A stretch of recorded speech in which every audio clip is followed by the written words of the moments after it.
Hey y'all, what's up? It is your girl, sister girl, and y'all, we are talking about the queen herself, Monique. We are talking about the queen herself, Monique, because y'all, to me, just to me, Monique seemed like she be getting a bad rep, you know what I'm saying? And I feel like it's because she's a black woman that stands up for herself. It might be unpopular opinion, but this is how I say. People say, "Oh, she's too aggressive. She's hard to work with. She's hard to um be around." All this other stuff. My thing is, and I feel like they worry so much about her husband instead of about her. And for me, I have an issue with that. Now, y'all remember when Monique was having the controversy with Netflix and how everybody um was dogging her out. Let's look at that. Let's look at what she had to say. I did a movie called Precious. And on that film, I received $50,000. And that was not my argument nor my fight because that's what I signed up for. I did all of my contractual obligations and I was done. Then when I started getting calls from Lee Daniels, Tyler Perry, Oprah Winfrey, and Lionsgate, and they wanted me to come work for free. They wanted what? to go over to Cannes and promote this film internationally. And I said to them, I said, guys, my deal is with Lee Daniels. And I've done my job. And they all agreed. I'm gonna stop. Okay. Because contractually, Yes. when you make a movie, regardless of who you sign the deal with, Yes. your job is to go and promote said movie. Yes. No. But so when they wanted you to come, and we've had this conversation. Yes, we did. And when we did have that conversation, I said, Whoopi, at what point do we stop saying the next time? Because what was expected. Wait, but I want next to answer it though. I time? did a movie called Precious. The phone was ringing and the scripts were coming. And when people say, Monique, where have you been? It's not that I haven't been on TV or been in the movies because I've been blackballed, as Mr. Daniels has said. The offers just didn't make sense, Dawn. So again, the phones didn't stop ringing and the scripts didn't stop coming, but the offers that were associated with them were offers that made me say, guys, I can't accept that. Because if I accept that and I won the award, what are my sisters being offered that didn't win the award or wasn't nominated? And what does it say to the little girl who's not here yet? That if we continue to accept these low offers, however, do we make it different? My sister, who I know you deal with inequality, Angela. I know it. You in the same business I'm in. But you'll look at me and you'll say, well, I need you to explain to me. They said you was a problem here and a problem there. We all know when you don't allow bullies to take place and when you don't allow yourself to get bullied, don't you get labeled? Yes.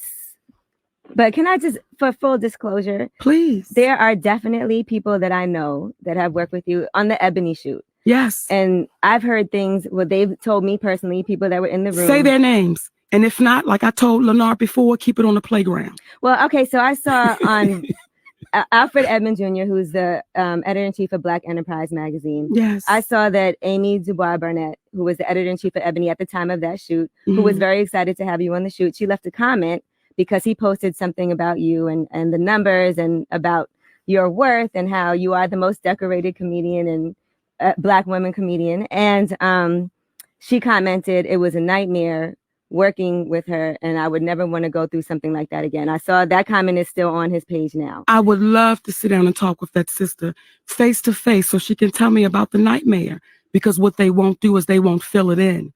See, they won't fill in. We were being arrogant, and we wanted to treat that woman as if we were doing her a favor by putting her on the cover. As my husband told me years ago, we don't disrespect anyone, but we over-respect no one. And I want you to look at me. I'm a big, fat Black woman. You're not fat. Stop it. Real talk. What big, fat Black woman has to stands up and says, this is not fair? Because what the feeling is with some of our sisters and brothers, Monique, you should be grateful you just got invited to the party because of the way you look. So for anyone that says they ever had a problem with me, bring them to the table. Bring them to the table and let's have a conversation. But what you'll find is, We'll speak about this woman when she can't see us. We'll make comments, but we're the type of people that say, let's have a conversation. And when you find out that they're wrong, will you then speak up loudly for me as you speak up for them? I absolutely would. But Sister Monique and brother.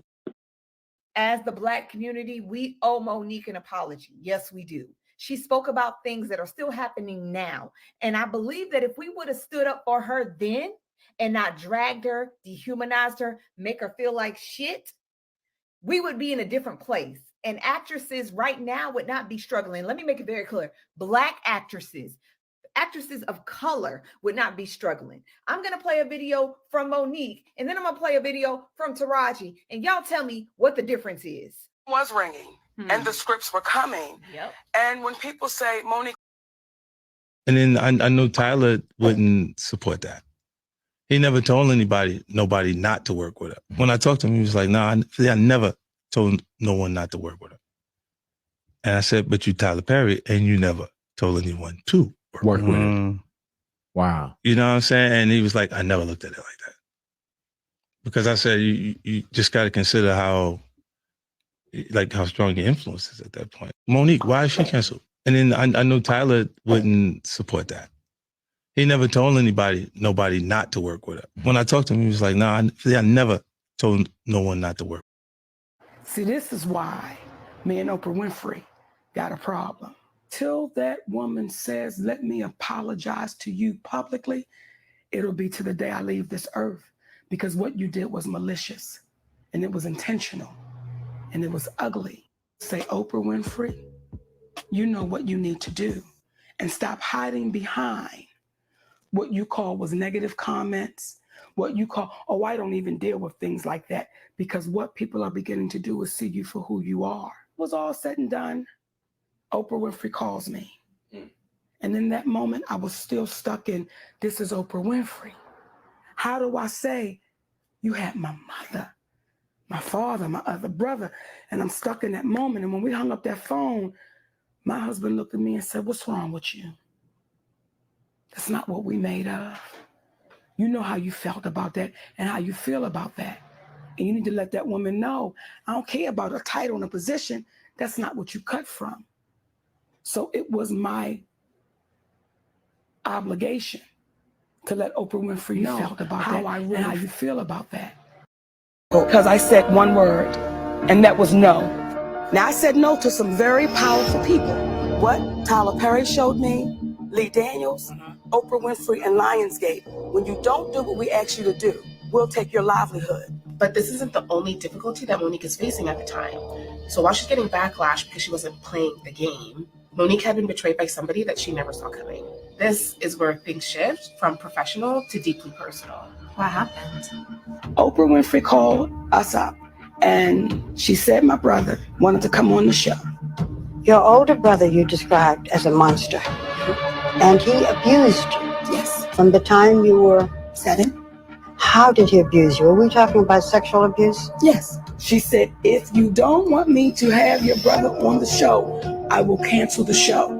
But I wanted to call you up to see how you felt first. Monique thought Oprah had her back, but that was not the case.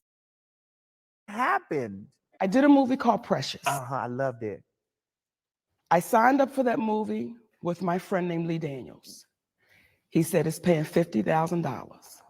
I said, let's do it, because it was an independent film, okay? When we did the contract, he said, you have 5% of the film. We're not looking for nothing. We know this is a small independent film. The film goes to Sundance, and it begins to get all of this praise. Tyler Perry and Oprah Winfrey get involved with Precious. Okay. They become executive producers. That's wonderful, because you know when they put their name to it, here you go, it's get ready to go through the roof. So when it came time for the campaigning of this award for the Oscar, and when it came time to go to different festivals and promote this movie, but you're really campaigning for the awards. Well, I was in a position, I had the Monique show, I was doing the Queens of Comedy tour, I had little babies, and my third husband. So what I was not going to do was make Hollywood the priority. I've already done the movie. I don't need to campaign for you now to say, I want this trophy. I've done the movie. I've done my part. I get a call from Oprah Winfrey. Oprah Winfrey says, I will send my private jet to come get you and bring you to, I want to say, it was one of the festivals. And I said, sis, I'm in the bed with my man and my babies, eating chips, watching Curious George. Tell him I said I appreciate it and I love him, but I'm not going to be able to make that one. About 10 minutes later, I get a call back from Lee Daniels. Lee Daniels said, I told you ain't care about this. I told her you ain't care nothing about this. And it's not that I don't care nothing about it. It's just that my priorities wasn't that. I've already done my part, okay? The Hoodie Awards come up with Steve Harvey. Mm-hmm. Tyler Perry is there. Mm-hmm. Tyler Perry calls me into his room. He has a staff of people there. He does like this, and everybody disperses. Oh, wait a minute. Do it again, Monique. Oh. And everybody disperses except for my security. I said, you don't work for Tyler Perry. So everything I'm saying, has always been someone else there to hear what's happened. So we're sitting there and Tyler says to me, listen, you may want to campaign for this because if you get nominated, your next film will be $3 to $5 million. If you win it, your next film is $5 to $8 million. I said, Tyler, look at me. I'm a black. What happened, Monique? What happened? I did a movie called Precious. I loved it. Look like me, like Oprah, Tyler, Lee Daniels, and I gotta put my brother Steve on the list. Y'all knew I was not wrong. A while back, when Monique appeared on an episode of Steve, the Oscar winner recalled an incident that had her labeled as difficult and eventually blackballed in Hollywood because she demanded additional pay for participating in the Oscar publicity campaign for the 2009 film Precious. Now, I said no to some very powerful people. I said no to Oprah Winfrey. I said no to Tyler Perry. I said no to Lee Daniels. And I said no to Lionsgate. I said no to some very powerful people, Monique said, regarding her stance on Oscar campaigning. She became a lightning rod again in 2018 when she proposed a Netflix boycott because the streaming platform wouldn't offer her the same pay for a stand-up special as it did for other big-name comedians such as Chris Rock and Amy Schumer.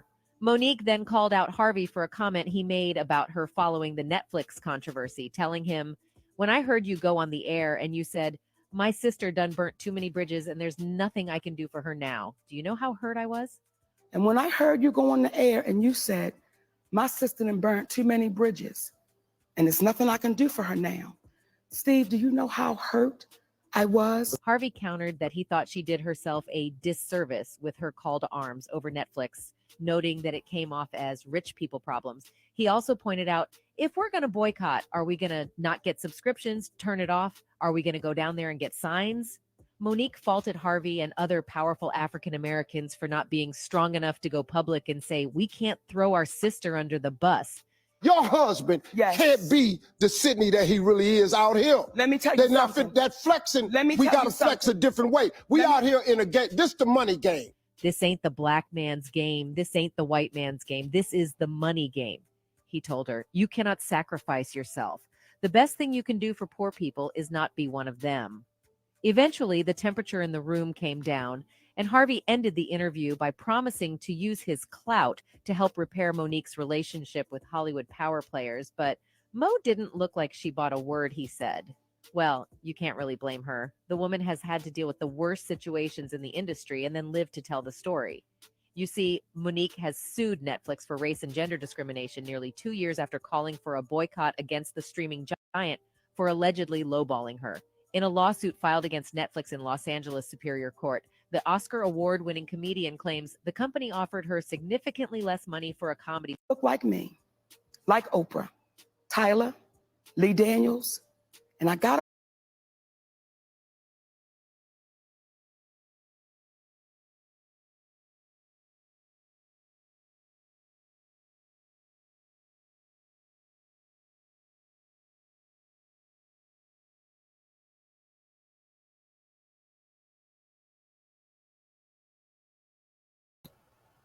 So y'all, yes, Monique Ben have said this. Monique has been fighting this. Monique just got her settlement recently. For the whole in her Netflix special, and of course, us as African Americans, Black people, we oh, it wasn't worth it. She did all that, and she wasn't even that funny, and whatever. She didn't. I should have laughed the whole time. Why? Why you should have laughed? You didn't pay for it. I mean, it came with your subscription. You don't pay for Amy Schumer, and I don't laugh at her whole thing. So I'm just saying. Y'all, is Monique vindicated? Is Monique vindicated now that Taraji has came out and said that our sister girl Oprah, she looked like she at the, allegedly she looked like she at the top of all this. I don't know. Is Oprah the problem? Was Monique the problem? Is Tyler the problem? Who's the problem?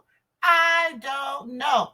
But all I'm saying, can Mother Monique be vindicated at this point? That's all I'm saying. Even if she is difficult, what is a difficult Black woman? What is a difficult Black woman? Now, we can take a snob all day, but we cannot take a Black woman that stands up for herself. I don't know. Is it us? Is it us? Is it them? I don't know who it is. But let me know in the comments below. Please like, comment, and subscribe. It's your girl, Sister Girl, and I'll catch you in the next video. Peace. Love it, you know I'm perfect. So go ahead, drink up. I'm so glad we got to link up. Get to taking that off me. I got the plug, I made the call.